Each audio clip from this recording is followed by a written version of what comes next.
James, I suppose the obvious place to start with is what is an ownership transition programme? Right, well, every ambitious business starts with a man or a woman with a dream, an idea. They build their business, but then, like all of us, they have to face that moment in time when they must come to terms with their own mortality. They've got the risk of ill health.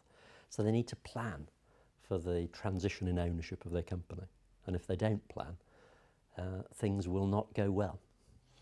And why is it important that they have an outsider helping them with this plan? Why can't they just do that themselves? I mean, they were clever enough to start the business and run it themselves, so can't they transition it themselves as well? Well, most people think they can, is the truth. And most people think that the obvious way to leave their company will be through a trade sale.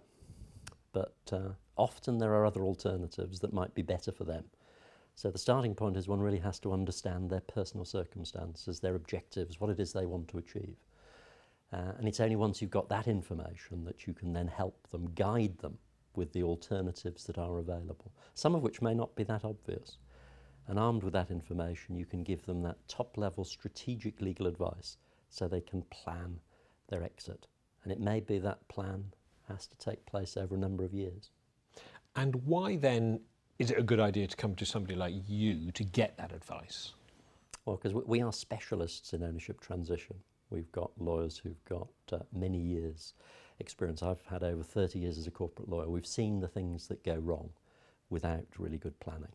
And it's really important to have lawyers who can look at things commercially, holistically, as well as legally, because the plan needs to be grounded in commercial reality, and sometimes, sadly, it's not. And do things go wrong? When people try and do this on their own, do these things fail? Yeah, most attempted sales of private companies do go wrong, sadly. The statistics are quite frightening, the number of businesses that are not sold successfully. And all of that can be changed with the right advice, the right planning at the right time.